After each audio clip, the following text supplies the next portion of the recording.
Assalamualaikum warahmatullahi wabarakatuh.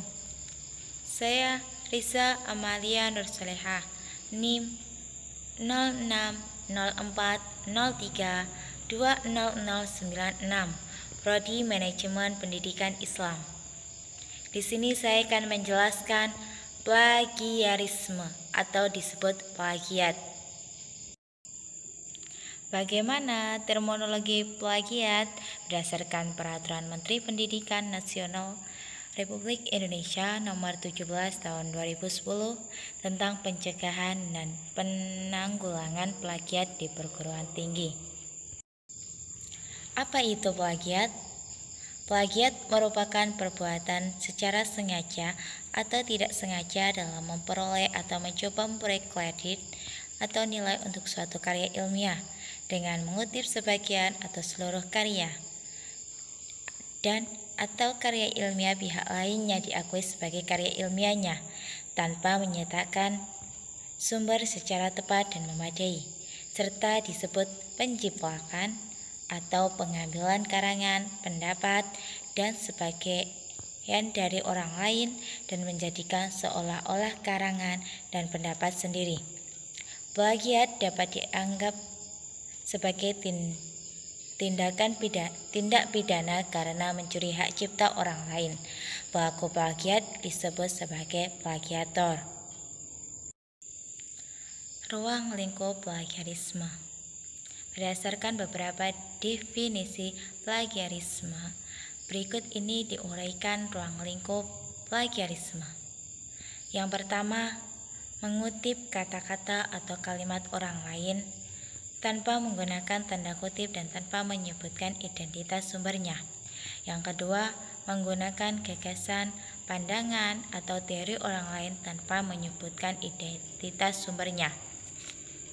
Yang ketiga, menggunakan fakta seperti data, informasi milik orang lain tanpa menyebutkan identitas sumbernya. Dan yang keempat, mengakui tulisan orang lain sebagai tulisan sendiri.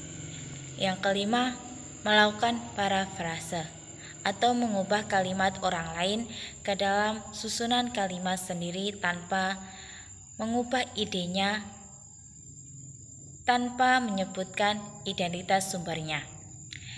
Dan yang keenam, menyerahkan suatu karya ilmiah yang dihasilkan atau telah dipublikasikan oleh pihak lain seolah-olah sebagai karya sendiri.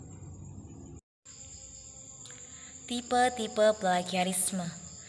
Yang pertama, plagiarisme ide.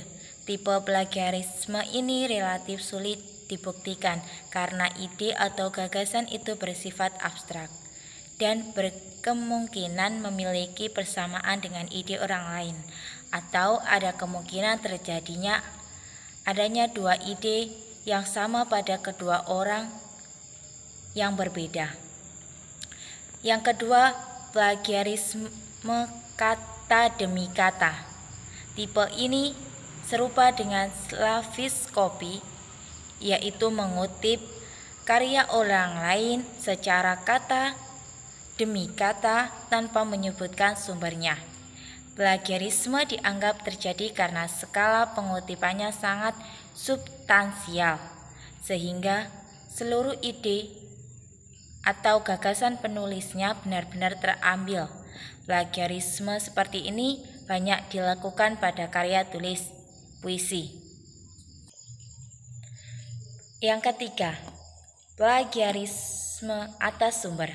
Plagiarisme tipe ini memiliki dosa karena tidak menyebutkan secara lengkap selengkap-lengkapnya referensi yang dirujuk dalam kutipan. Jika sumber kutipan itu merujuk seseorang sebagai penulis yang terkait dengan kutipan, maka nama penulis tersebut harus diikuti serta disebutkan. Ini tentu tidak fair dan tidak merugikan kepentingan penulis tersebut serta kontributor-kontributor lainnya. Yang keempat, plagiarisme kepengarangan. Plagiarisme kepengarangan terjadi apabila seorang mengaku sebagai pengarang dari karya tulis yang disusun. oleh orang lain. Tindakan ini terjadi atas kesadaran dan motif kesengajaan untuk membohongi publik, misalnya mengganti cover, sampul buku atau karya tulis orang lain dengan sampul atas namanya tanpa izin. Teknik parafrase: mengubah kalimat orang lain ke dalam susunan kalimat sendiri tanpa mengubah idenya. Maksudnya, mengubah ide atau gagasan orang lain dengan menggunakan kata-kata sendiri tanpa mengubah maksud atau makna ide dengan tetap menyebutkan sumbernya. Teknik menulis agar terhindar dari praktek plagiarisme. Maka ada beberapa teknik yang bisa dilakukan. Yang pertama, teks yang akan diparafrase harus dibaca secara keseluruhan. Di sini Anda perlu memahami topik atau tema dari teks tersebut. Sedangkan untuk teks berbentuk narasi perlu memahami pola alur pikirannya. Yang kedua, temukan ide pokok yang terdapat pada kalimat utama pada setiap paragraf. Ide pokok itu adalah isi yang menjiwai seluruh teks. Untuk kalimat penjelas, hanya bagian yang penting saja yang diambil.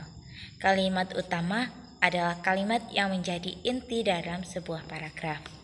Yang ketiga, setelah ditemukan, catat ide pokok pada setiap paragraf. Yang keempat, Anda perlu memahami makna tersurat, yaitu memahami arti yang jelas tertulis langsung dalam bacaan, memahami makna kata, frase, kalimat, paragraf, subbab, dan bab. Yang kelima, selain itu ada juga perlu memahami makna tersirat, yaitu memahami arti yang tidak ditulis secara jelas dalam tulisan tersebut. Yang keenam, membedakan fakta-fakta dan detail wacanan. Yang ketujuh, menuliskan kembali inti pikiran penulis dengan kalimat sendiri. Ketika menulis kembali gagasan tersebut, pilihlah kata atau kalimat yang efektif, menggunakan bahasa yang lebih sederhana dan mudah dipahami serta lebih ringkas. Yang kedelapan, tulis sumber tulisan dalam teks dan cantumkan dalam daftar pustaka. Jadi, untuk menghindari plagiarisme atau mengurangi plagiarisme, kita dapat menggunakan beberapa aplikasi pendukung anti plagiarisme, baik yang berbayar maupun gratis. Misalnya menggunakan aplikasi atau alat pendeteksi plagiarisme seperti Turnitin, Wikifine, dan sebagainya. Dan penggunaan aplikasi Zotero, EndNote, atau aplikasi sejenisnya untuk pengolahan daftar pustaka dan sebagainya. Jadi, Anda tidak perlu khawatir tulisan Anda plagiat selama Anda mengutip dengan cara yang benar, dengan cara yang sudah benar. Jadi, tidak usah khawatir, dan menggunakan aplikasi juga bisa mengurangi plagiarisme.